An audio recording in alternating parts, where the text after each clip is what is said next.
Welcome to Sleep Time, where I read short stories that hopefully calm your mind a little bit. Click-Clack the Rattlebag by Gaiman. Before you take me up to bed, will you tell me a story? Do you actually need me to take you up to bed? I asked the boy. He thought for a moment, then, with intense seriousness, yes, actually, I think you do. It's because I finished my homework, and so it's my bedtime. And I'm a bit scared. Not very scared, just a bit. But it is a very big house, and lots of times the lights don't work, and it's sort of dark. I reached over and tousled his hair. I can understand that, I said. It is a very big old house, he nodded. We were in the kitchen, where it was light and warm. I put down my magazine on the kitchen table. What kind of story would you like me to tell you? Well, he said thoughtfully, I don't think I should be too scary, because then, when I go up to bed, I will just be thinking about the monsters the whole time. But if it isn't just a little bit scary, then I won't be interested. And you make up scary stories, don't you? I know she says that's what you do. She exaggerates. I write stories, yes. Nothing that's been published yet, though. And I write lots of different kinds of stories. But do you write scary stories? Yes. The boy looked up at me from the shadows by the door where he was waiting. Do you know any stories about Click-Clack the Rattlebag? I don't think so. Those are the best sorts of stories. Do they tell them at your school? He shrugged. Sometimes. What's the Click-Clack the Rattlebag story? He was a precious child, and was unimpressed by his sister's boyfriend's ignorance. You could see it on his face. Everybody knows them. I don't, I said, trying not to smile. He looked at me as if he was trying to decide whether or not I was pulling his leg. He said, I think maybe you should take me up to my bedroom, and then you can tell me a story before I go to sleep. But a very not scary story, because I'll be up in my room by then, and it's actually a bit dark up there too.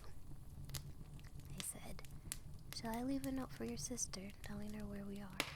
You can, but you'll hear when they get back. The front door is very slammy. We walked out of the warm and cozy kitchen into the hallway of the big house, where it was chilly and drowsy and dark. I flicked the light switch, but nothing happened. The light bulb's gone, the boy said. That always happens. Our eyes adjusted to the shadows. The moon was almost full, and blue-white moonlight shone in through the high windows on the staircase down into the hall. We'll be all right, I said. Yes, said the boy. I am very glad you're here. He seemed less precautious now. His hand found mine, and he held on to my fingers comfortably, trustingly, as if he'd known me all his life. I felt responsible, an adult. I did not know if the feeling I had for his sister, who was my girlfriend, was love. Not yet. But I liked that the child treated me as one of the family. I felt like his big brother, and I stood taller. And if there was something unsettling about the empty house, I would not have admitted it for worlds. The stairs creaked beneath the threadbare stair carpet. Click-clacks, said the boy, are the best monsters ever. Are they from television? I don't think so. I don't think any people know where they come from. Mostly they come from the dark. A place for a monster to come. Yes. We walked along the upper corridor in the shadows, walking from patch of moonlight to patch of moonlight. It really was a big house. I wish I had a flashlight. They come from the dark, said the boy, holding on to my hand. I think probably they're made of dark, and they come in when you don't pay attention. That's when they come in, and then they take you back to their, not nest. What's the word that's like nest, but Not. House? No, it's not a house. Lair? He was silent. Then, I think that's the word. Yes. Lair. He squeezed my hand. He stopped talking. Right. So they take the people who don't pay attention back to their lair. And what do they do then? You're monsters. Do they suck all the blood out of you like vampires? He snorted. Vampires don't suck all the blood out of you. They only drink a little bit, just to keep them going. And, flying around. Click-Clacks are much scarier than vampires. I'm not scared of vampires, I told him. Me neither. I'm not scared of vampires either. Do you want to know what Click-Clacks do? They drink you, said the boy. Like Coke. Coke is very bad for you, said the boy. If you put a tooth in Coke, in the morning it will be dissolved into nothing. That's how bad Coke is for you, and why you must always clean your teeth every night. I heard this Coke stories as a boy, and had been told as an adult that it wasn't true, but was certain that it was a lie which promoted dental hygiene was a good lie, and I let it pass. Click-Clacks drink you, said the boy. First, they bite you, and then you go all ishy inside, and all your meat and all your brains and everything except your bones and your skin turns into wet, milkshakey stuff, and then the Click-Clack sucks it out through the holes where your eyes used to be. That's disgusting, I told him. Did you make it up? We'd reached the last flight of stairs all the way to the big house. No, I can't believe you kids made up stuff like that. You didn't ask me about the Rattlebag, he said. Right, what's the Rattlebag? Well, he said, sagely, soberly, a small voice from the darkness beside me.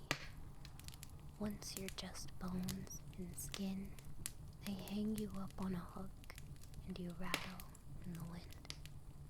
So what do these Click-Clacks look like? Even as I asked him, I wish I could take the question back and leave it unasked.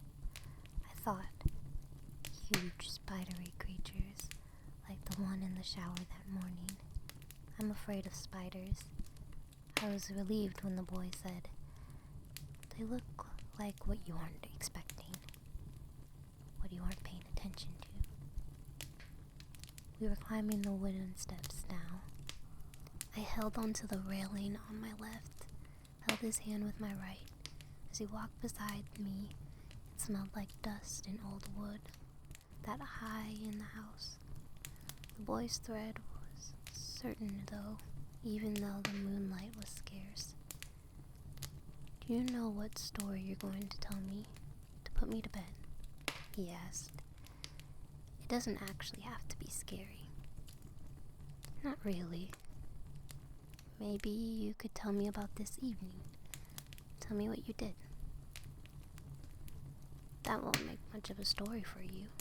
My girlfriend just moved into a new place on the edge of town. She inherited it from an aunt or someone. It's very big and very old. I'm going to spend my first night with her tonight, so I've been waiting for an hour, or for her and her housemates to come back with the wine and the Indian takeaway. See? Said the boy. There was a precautious amusement again, but all kids can be insufferable sometimes.